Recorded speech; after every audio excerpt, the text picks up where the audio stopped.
No he conocido a nadie como aquel rey.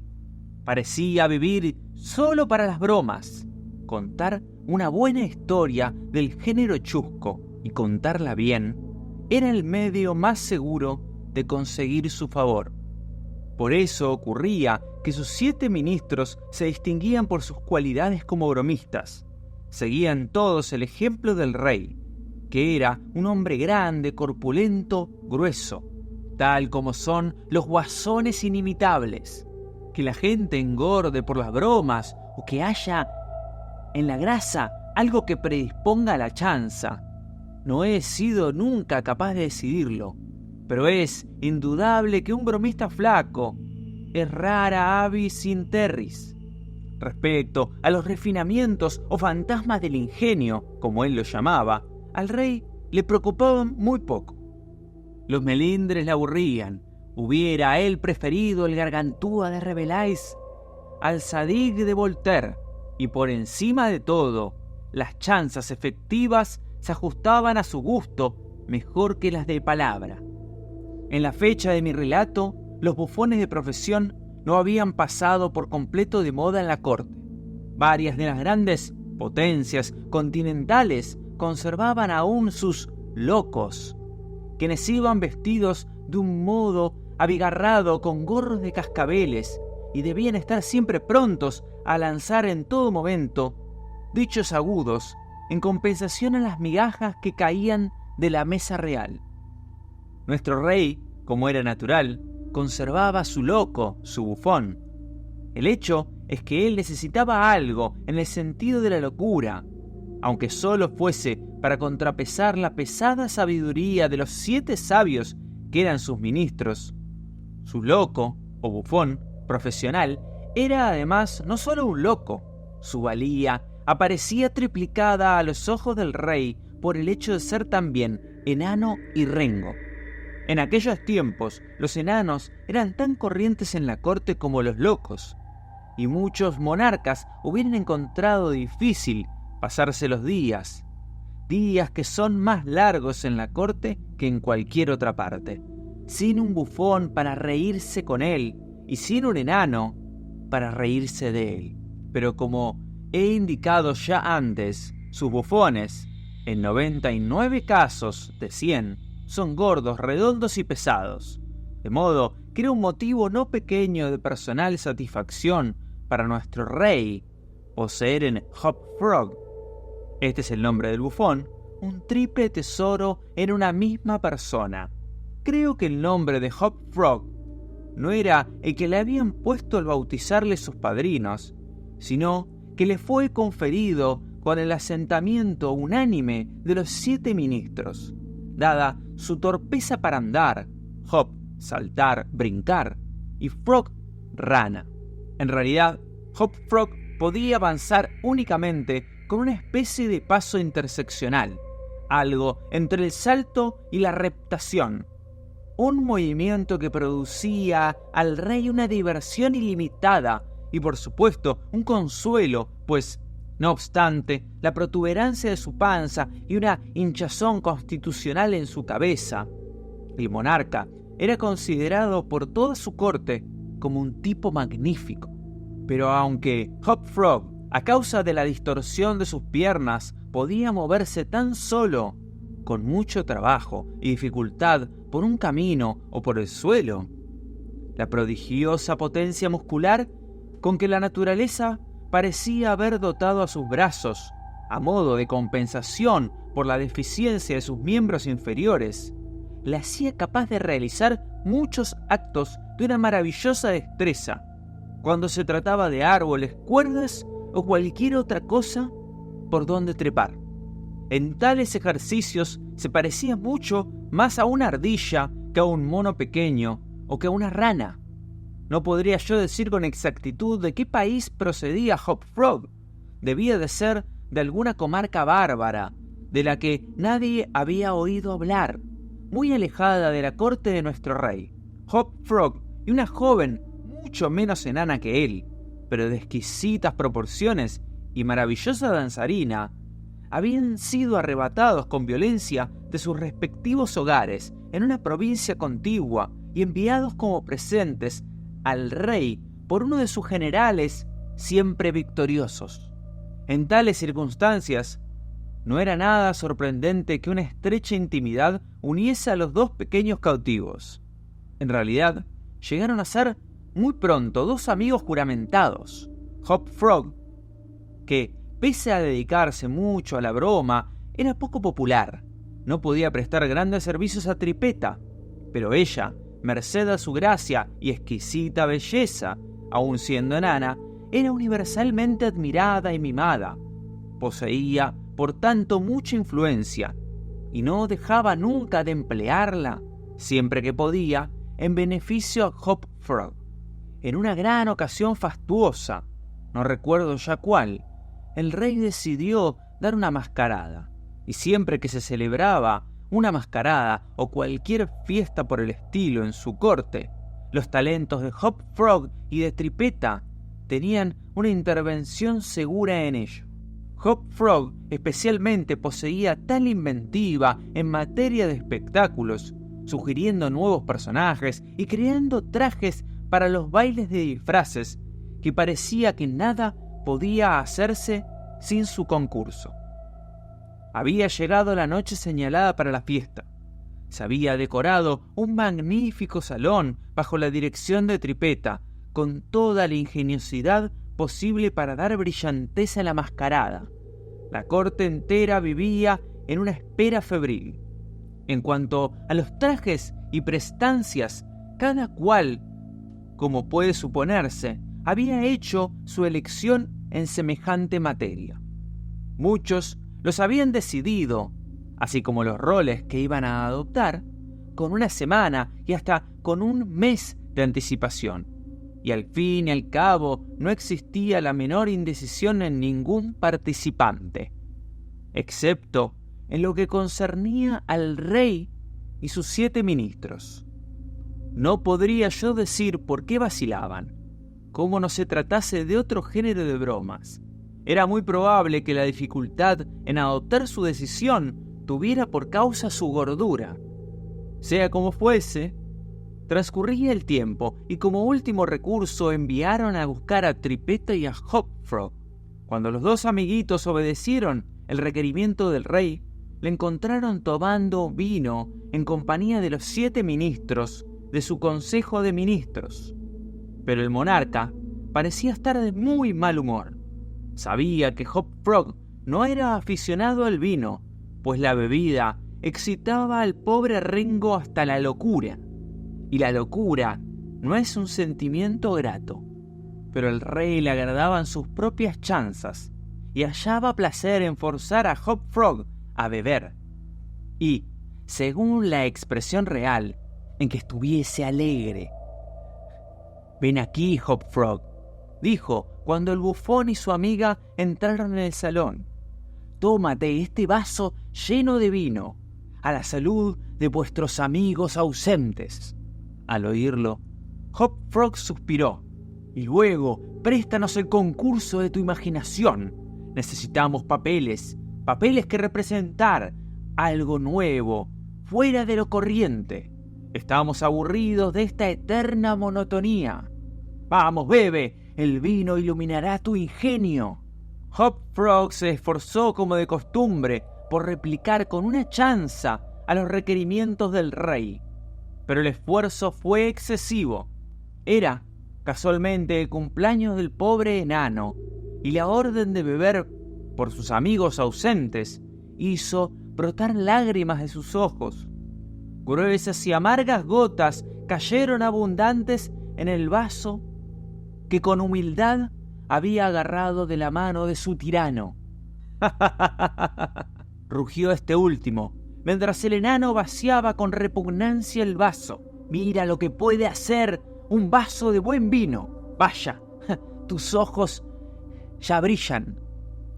Pobre muchacho, sus grandes ojos centellaban más que brillaban, pues el efecto del vino sobre su excitable mentalidad era tan poderoso como instantáneo. Dejó el vaso nerviosamente sobre la mesa y miró a su alrededor, a los presentes, con una fijeza de semidemencia. Parecían todos ellos muy divertidos con el éxito de la broma regia. «Y ahora, al trabajo», dijo el primer ministro, un hombre muy grueso. «Sí», dijo el rey, «vamos, Hop Frog, préstanos tu ayuda. Papeles, mi buen mozo, necesitamos papeles, los necesitamos todos nosotros». Y como aquello significaba una seria broma, las 7 risas hicieron coro a la del rey. Hop Frog rió también, aunque débilmente, como algo distraído. «Vamos, vamos, ¿no se te ocurre nada?» «Intento encontrar algo nuevo, señor», replicó el enano absorto, pues se sentía de todo punto trastornado por el vino. «¿Cómo que intentas?», gritó el tirano con ferocidad. «¿Qué quieres decir con eso?» «Ah, ya comprendo, estás malhumorado y necesitas más vino. Vamos, tómate esto». Llenó hasta el borde otro vaso y se lo ofreció a Hop Frog, que lo miró atónito y respiró entrecortado. «Bebe, te digo», gritó el monstruo, «o por los demonios». El enano titubeaba. El rey se le puso roja la cara de furia. Los cortesanos sonreían estúpidamente. Tripeta, pálida como un cadáver, avanzó hasta el asiento del monarca y arrodillándose ante él le suplicó que perdonase a su amigo. El tirano la miró durante unos instantes, asombrado, sin duda, de su audacia. Parecía no saber qué hacer ni qué decir, ni cómo expresar dignamente su indignación. Por último, sin pronunciar una sílaba, la empujó con violencia lejos de él y le arrojó el contenido del vaso lleno en la cara. La pobre muchacha se levantó como pudo y, no atreviéndose siquiera a suspirar, volvió a ocupar su puesto junto a la mesa. Hubo como medio minuto de silencio, de muerte, durante el cual hubiese podido oírse caer una hoja o una pluma. Fue interrumpido por el sonido de un rechinamiento bajo pero ronco y prolongado, que pareció salir de repente de todos los rincones de la estancia. «¿Por qué haces ese ruido?», preguntó el rey, volviéndose furioso hacia el enano. Este último parecía haberse repuesto en gran parte de su embriaguez, y mirando fija pero tranquilamente a la cara del tirano, exclamó con sencillez: «¿Yo, señor? ¿Yo? ¿Cómo puedo haberlo hecho yo?» «El ruido me pareció venir de afuera», observó uno de los cortesanos. «Me figuro que es un loro en la ventana, afilándose el pico sobre los barrotes de su jaula». «Es cierto», confirmó el monarca como sintiendo un gran alivio ante aquella idea, «pero por mi honor de caballero hubiese jurado que era el relinchar de los dientes de este vagabundo». A lo cual el enano se echó a reír. El rey era un bromista harto inveterado, por hacer ninguna objeción a nadie que riese, y mostró una ancha y potente y muy repulsiva dentadura. Además declaró que bebería gustoso cuanto vino quisieran.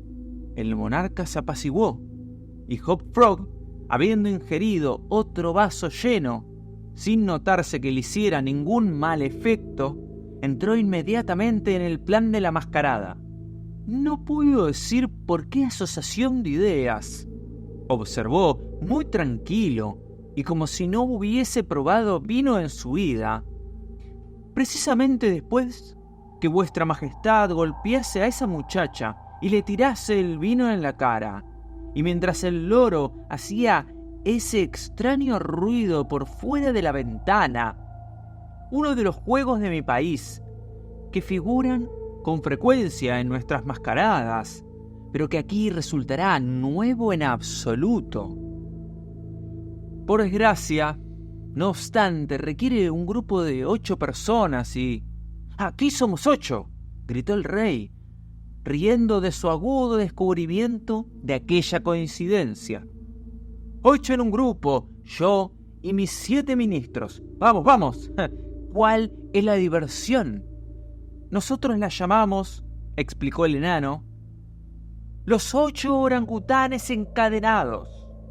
Y es, de veras, un juego soberbio cuando se realiza bien. Lo realizaremos así, dijo el rey levantándose y frunciendo el ceño. La belleza del juego, prosiguió Hop Frog, consiste en el espanto que producen las mujeres. ¡Magnífico!, rugieron a coro el monarca y su gobierno. Os vestiréis yo de orangutanes, continuó el enano. Confiad en mí.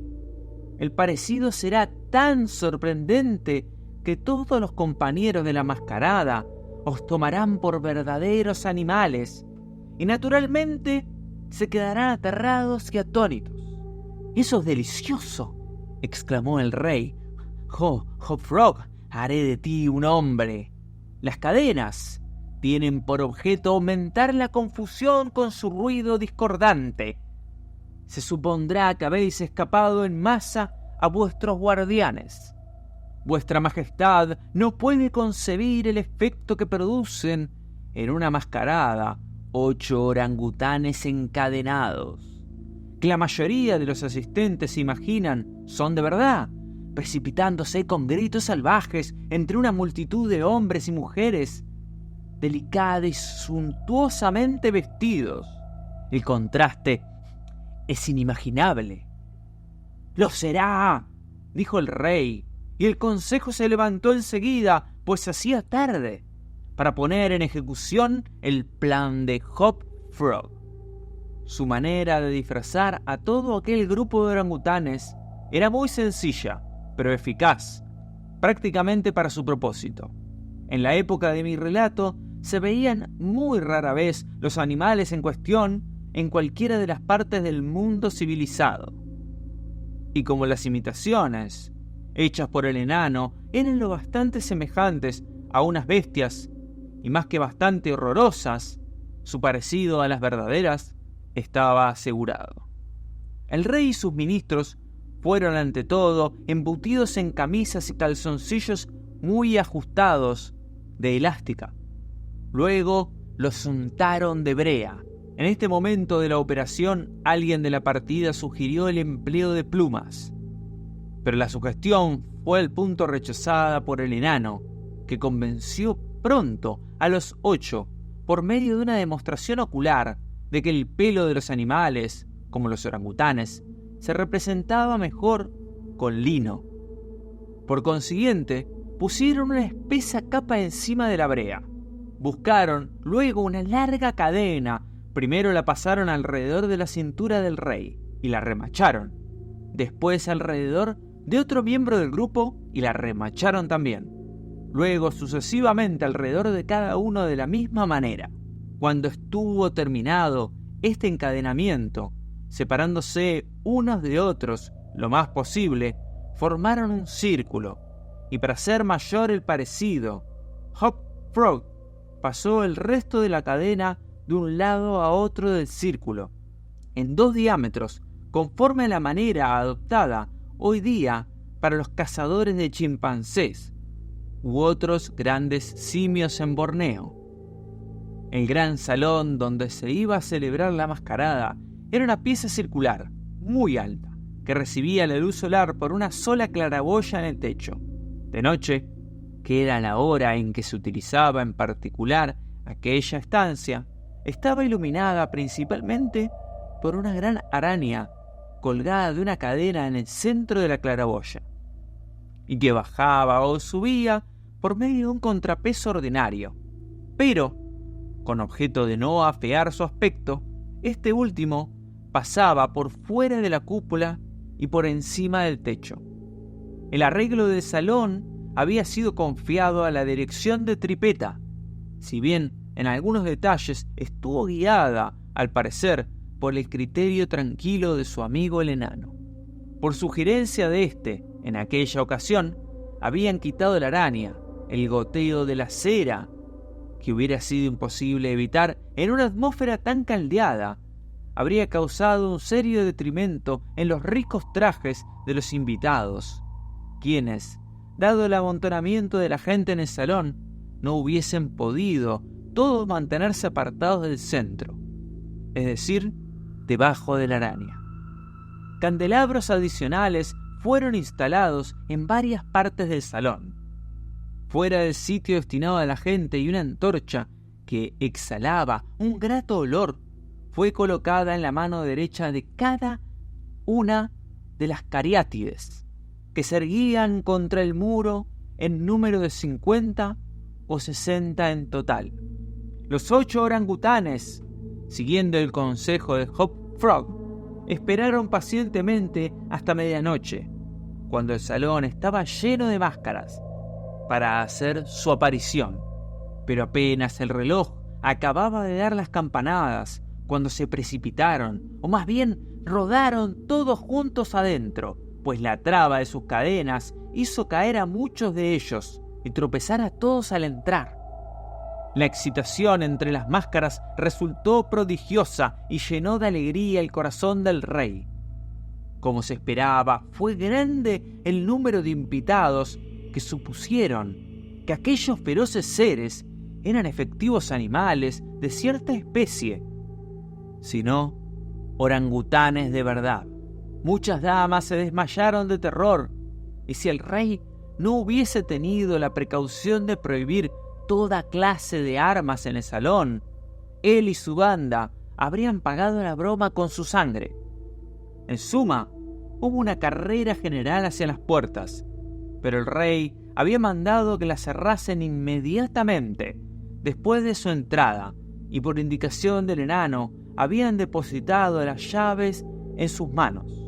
Cuando el túmulo estaba en su apogeo y cada máscara no atendía más que a su propia salvación, pues en realidad con aquellas apreturas y con aquella excitación de la multitud existía un gran peligro real.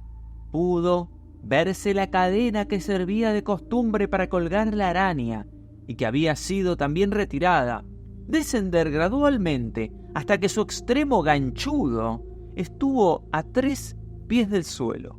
Pocos instantes después, el rey y sus 7 amigos, habiendo rodado por la sala en todas direcciones, se hallaron por último juntos en el centro y en contacto inmediato con la cadena. Mientras estaba en aquella posición, el enano, que les había ido pisando sin ruido los talones, incitándolos a preservarse del choque, asió la cadena por la unión de las 2 partes que cruzaban el círculo diametralmente y en ángulos rectos. Entonces, con la rapidez del pensamiento, encajó en ella el gancho que servía para colgar la araña, y en un instante, como por un agente invisible, la araña encadenada se elevó lo bastante alta para poner el gancho fuera de todo alcance, y como consecuencia inevitable arrastró a los orangutanes juntos en apretada unión y cara a cara. Las máscaras, entre tanto, se habían repuesto en cierto modo de su alarma y empezando a considerar todo aquello como una broma bien preparada, lanzaron una fuerte carcajada ante la posición de los monos. «¡Dejádmelos!», gritó entonces Hop Frog, y su voz penetrante se oía fácilmente entre el estrépito. «¡Dejádmelos a mí! Creo que los conozco. Con solo que pueda verlos bien, podré deciros enseguida quiénes son». Entonces, gateando sobre las cabezas de la multitud, se las compuso para llegar al muro. Luego, agarrando una antorcha de una de las cariátides, volvió como había venido hacia el centro del salón. Saltó con agilidad de un mono sobre la cabeza del rey, y desde allí trepó unos cuantos metros por la cadena, bajando la antorcha para examinar el grupo de orangutanes, gritando sin cesar: «¡Pronto descubriré quiénes son!». Y entonces, mientras la reunión entera, incluyendo los monos, se retorcía de risa, el bufón lanzó de pronto un agudo silbido, al tiempo que la cadena subió violentamente, cerca de 30 pies, arrastrando con ella a los aterrados y forcejeantes orangutanes, y dejándolos suspendidos en mitad del aire entre la claraboya y el suelo. Hop Frog, aferrado de la cadena, se elevó con ella, manteniendo aún su posición con respecto a los 8 disfrazados, y bajando siempre su antorcha hacia ellos, como si intentase descubrir quiénes eran. Toda la reunión quedóse tan atónita ante aquella ascensión que hubo después un silencio de muerte que duró unos minutos. Fue interrumpido precisamente por un ruido de rechinamiento bajo, ronco, como el que antes había atraído la atención del rey y sus consejeros, cuando aquél arrojó el vino a la cara de Tripetta. Pero en la presente ocasión no se trataba de buscar de dónde salía aquel ruido. Salía de los agudos dientes del enano, quien los hacía rechinar como si los triturase en la espuma de su boca, y clavaba sus ojos con una expresión de rabia enloquecida en el rey y sus 7 compañeros, cuyas caras estaban vueltas hacia él. Y entonces, con el pretexto de examinar al rey desde más de cerca, aproximó la antorcha al vestido de lino que envolvía a aquel, y que ardía al instante como una sábana de llama viva. En menos de medio minuto, los 8 orangutanes ardían todos furiosamente en medio de los chillidos de la multitud que los contemplaba. Desde abajo, sobrecogida de horror y sin poder prestarles la menor ayuda. Finalmente, las llamas, aumentando de pronto en virulencia, obligaron al bufón a trepar más arriba por la cadena, fuera de su alcance, y al hacer este movimiento, la multitud volvió a quedar sumida durante un segundo en silencio. El enano aprovechó la oportunidad y habló de nuevo. «Ahora veo claramente», dijo, «qué clase de gentes son estas máscaras. Veo un gran rey y sus 7 ministros, un rey que no tiene escrúpulos en golpear a una muchacha indefensa, y sus 7 ministros que le incitan a este ultraje. En cuanto a mí, soy no más que Hop Frog, el bufón, y esta es mi última bufonada.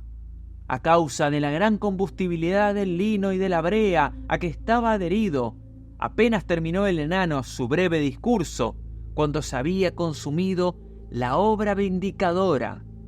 Los 8 cadáveres se balanceaban en sus cadenas, masa fétida, negruzca, horrenda y confusa.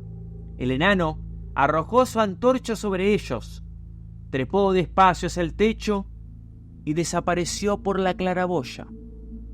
Se supone que Tripetta, apostada sobre el tejado del salón, sirvió de cómplice a su amigo en aquella venganza incendiaria, y que huyeron juntos hacia su país, pues a ninguno de los 2 se lo volvió a ver nunca más. Hop Frog, Edgar Allan Poe.